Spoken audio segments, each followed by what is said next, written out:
Hello, good afternoon, happy Friday, and welcome to another LFG Live. We are continuing on our third of our marketing and brand series. Started off the month with marketing that attracts right clients, why more leads alone isn't the answer. And today we are looking at brand clarity for service businesses. Apologies, that little raspy voice today. Allergies have been a little killing me, but we are ready to go. First, I want to give a little shout out to my friend Nicole, who's actually on my kickball team. That says she loves watching these videos. So, hey, Stevie, hope all is well. I'll see you tonight. So, first up, what are we drinking today? Little cute story. I have my regular iced coffee here.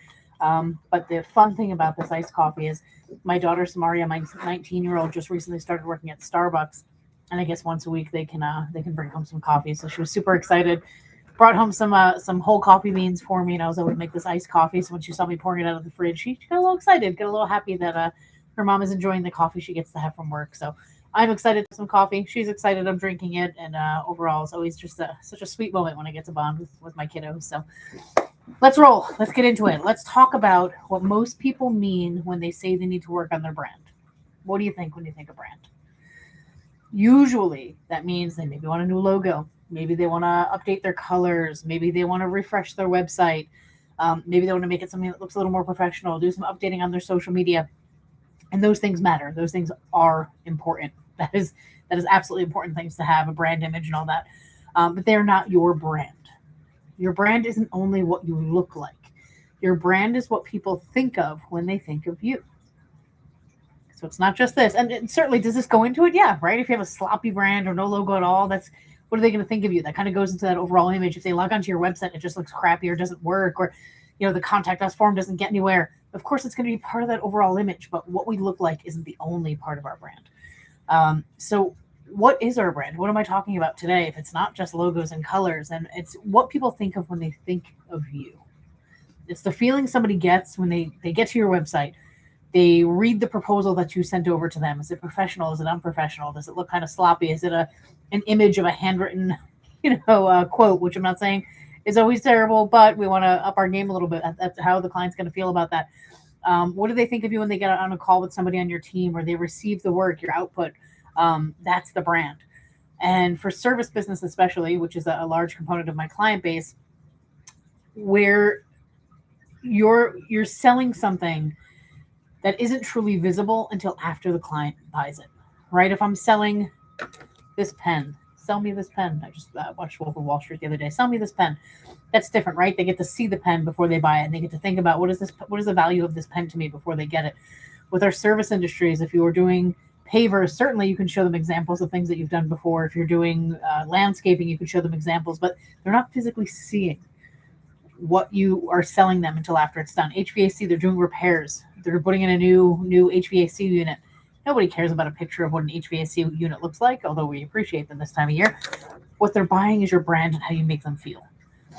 So today we're going to build on that clarity a little bit more, where it's understanding it's not just what the images, it's actually how a customer feels about us. So let's put it in perspective again. What the full brand is not is the color scheme, logo, fonts, taglines, social media, websites. Those are your brand assets. Those are things that are absolutely necessary. We must have them. They do go to part of the overall feeling people are going to have about your business, but they're expressions of your brand. They're not your brand itself. When you think about what your brand is, it's the reputation you have in the market, the feeling people associate with working with you, the expectation somebody has before they even spoke to you. Think about that for a minute. The expectation somebody has before they've even spoken to you. That's either through word of mouth, that's through how your referrals have appeared, how your reviews have appeared. Another is what somebody tells a friend when they refer you. Oh, I got this guy. He's fantastic. He's quick. He does great work. He's inexpensive. He's whatever it might be. That's your brand. That's your overall feeling. Your brand is built in every client interaction, every email, every deliverable, every phone call, every moment someone experiences your business, not just in your marketing materials. Is every one of those moments that somebody is experiencing your business. So whether you did it intentionally or not, you already have a brand. Everybody does. The question though now is it the brand that you want? Is it truly what you want customers thinking about when you're putting yourself out there?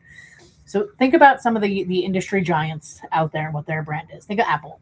Now, whether you like an Apple phone or not, think about Apple as a company. Forget the politics behind any of these companies I'm about to say. Just think about the branding as a company. When I think of Apple, I think of simplicity. I think of you walk into their stores, It's very clean, very open. Even their products, they have a phone, an iPad, and a MacBook, and of course varieties there. But it's very simple, very simplistic. Even their advertising is always very simplistic, right? So it's technology, very simplistic. Think about Amazon. When I think about Amazon, I think fast. Now, again, let's keep our any political opinions or, opinions on income and wealth and all that aside. Just the branding. Amazon, I think quick and easy. I could be sitting here while talking to you, and I can order stuff to be delivered to my house tonight if I needed it. Super simple, super easy, and that's their brand, right? Now let's go on the opposite a little bit. One of the industries that I know, even from working in the T-Mobile world and the wireless world for a little bit, was always one that people looked negatively on. What do you think about when you think of Xfinity or your own cable services? I use Xfinity here for internet. People usually don't have a good feeling about that, right? The brand of cable companies in general is usually pretty bad. But think about anybody that you really go, ugh, if I have to call them, it's always a nightmare, or whatever that feeling that you get is. That's their brand. Let's bring it a little more locally. Think about your favorite restaurant. So if you were to tell me, I said, hey, what's your favorite restaurant? Tell me about it. Everything you tell me about it in that moment, that's their brand. That's their brand. So when I think locally, I have a ton of good restaurants around here, but I think of, date night with my wife, B2 in Point Pleasant. They have a bunch of others now, but I think of B2 in Point Pleasant. That was kind of our original date spot. What I think of when I go there, cute area, cute business, great drinks, great food, really, really friendly people, always behind the bar or in the wait staff. Always a really good experience at a price that, I'm certainly not going to say it's the cheapest in the world because you're getting good stuff, but it's certainly not on the high end of how good it is either. So it's right in that sweet spot of price, but also very good, very cozy, relaxing environment. That's their brand. Now, could I draw their logo? Maybe. I think their colors were kind of black and maybe no blue. That's not their brand. Their brand is what they're giving to people. Great drinks, great food, good environment, and a reasonable price point. That's the brand. Charlie's, they had, I always think a little more fancy, right? A little fancier, a little more expensive, really high-end food, a little bit more expensive. And a funny one I think of, and I actually, my old boss Ed and I had talked about this in the past. There's an Italian deli kind of place over here in Brick, and they have these giant sandwiches, and they're so delicious, and they're actually quite expensive too. And when you go in there, it always takes a while to get your order, and they have a big sign up in the back. And I'm going to butcher the wording, but it's something like if it's good and fast, it can't be cheap. But it goes through the three. If it's good, if it's fast, if it's inexpensive, pretty much saying you can't get it all. You can't get something that's cheap, delicious, and fast all at the same time. And gosh, I'm pretty sure that's true when you think of most things, right? But I think of the brand of that restaurant or that deli. They don't care if they're fast, and they don't care if they're cheap, and they're not fast, and they're not cheap, but they are delicious, and they give a giant serving of food. That's their brand. So hopefully, a lot of these have given you that idea of what I'm talking about when we really talk about branding and not just being your logo, not just being your color scheme. Brand matters when, again, people are looking at a service industry, because when they can buy a product like the pen, they see it. When somebody buys a service, they're buying a promise. They're buying a promise of what you're going to deliver. They can't see the outcome in advance. They can see examples that have happened in the past, but they don't know what's happened yet. If you're a service business, if you're a consulting business, there's no test driving. There's no, holding it in your hand. Like when we used to sell cell phones in the T-Mobile days, customers came in and they actually used to be able to hold the phone in their hand and play with it. You can't do that in a lot of our businesses, right? So we have to give the clients the confidence by shaping our brand. Your clear brand signals are going to be that we know who we are, we know who we're for, and we've done this before for people like you. And when you have an unclear brand, that's when you're going to create hesitation in the client. That hesitation is going to kill the decision. That hesitation is going to make them move on to the next person who does have a strong brand presence and strong brand clarity. So what's next then? We need to figure out what your brand clarity is. Do you have brand clarity? Because like I said before, you have a brand. Is it the brand you want then? So always mention a little asterisk. This is not going to be a cookie cutter approach to everybody. However, this is going to help the most people. If you need further help, of course, give me a ring, 732-508-0580. Always here to help, or check me out at LeMayFusionGroup.com. We're going to talk about the 4 elements of a clean service brand, a clear service brand. 4 elements, right? 1 is a clear point of view. What do you believe about how this work should be done? What's your philosophy? What is your genuine position? For example, we believe businesses grow when their people do. We believe financial clarity is a leadership skill, not an accounting task. A point of view attracts people who share it and repels people who don't. Both are good outcomes. You don't want to waste your time with the people who aren't a right fit for your business. Second is a consistent voice. I struggled with this one as I was finding my footing for LMA Fusion Group. I didn't know who I was, what I was yet.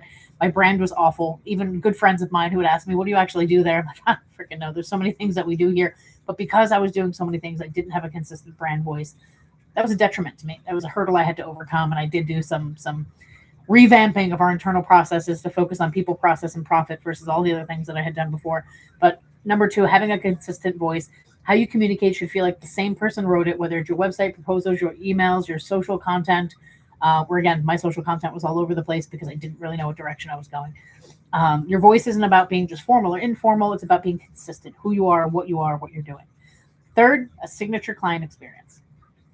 When I worked at Ecosystems in Freehold, New Jersey, I think they had an amazing, amazing signature client experience. They did well. They had an amazing customer service team there. The previous owner, Brian, really was amazingly strict in a good way on how we treated our clients, how we spoke to them, and what we did. And that consistency came through with becoming one of the larger irrigation companies in the country. So how does it feel to work with you from the first inquiry, from when I'm just reaching out to the follow-up to the quote? That consistent client experience has to be there every time. And the last is a recognizable result. What do clients say after working with me? What is the outcome they describe to other people? Hopefully all positive. But if you can't answer all of those things in one clear sentence, your brand doesn't quite have a signature yet. But we can get there. Look at those 4 elements: the point of view, consistent voice, signature experience, recognizable result. Once you get those right, your visual identity will feel like just an extension of something real. It's just going to be part of who you are. To get there, it's going to take a little time because we want to build on this. But once you're there, it's just the consistency of what you're already doing. It's not going to be challenging. So to figure out if you have a brand consistency, I'm sure most of you are sitting there right now going, yeah, I either do or don't. You kind of already know, right, after we're talking about this. But here's a couple questions we can ask. Ask somebody that you know. You know, I have the other questions that after this that you ask yourself. But ask somebody you know. Ask somebody that you've worked with. It could be a client. It could be a vendor. It could be anybody that you've worked with specifically. Here's some questions for them. Brand consistency test. Question number 1. When you think of us, what 3 words come to mind? How would you describe what we do to somebody who's never heard of us? What's the moment in working with us that stood out the most? And who would you refer to us, and how would you describe us to them? Listen to those answers. Some of that feedback is going to be some of the most valuable stuff that you can use to be able to grow your brand image and your brand business. That's how you're going to find out if there's a gap between what you intended your brand to look like and what your brand is actually looking like. Feel free to ask more than one person too. Make sure it's somebody you know is going to be honest with you and not just give you the answer that you want to hear. But on to the questions that you can ask yourself. What 3 words do you want clients to associate with your business? So we've already asked somebody what they do. What do you want them to? What is your business's point of view? What do you genuinely believe about how this work should be done? Have you ever asked a client to describe your business in their own words? And if so, what did they say? Work on those questions yourself. So again, this week, ask your best clients some of those questions that we went over. Might be surprised by the gap, might not be, but either way, let's work on that brand image again. Reach out to me, 732-508-0580. Having that brand consistency is really going to help get you the clients that you want and get to the next level of business. So what is on for next week? July, we continue on marketing and brand, and we go to what to outsource, what to stop in marketing. Looking forward to that one. So for today, everybody, go finish your drink, take a deep breath, and go lead with intention today. Thanks, everyone.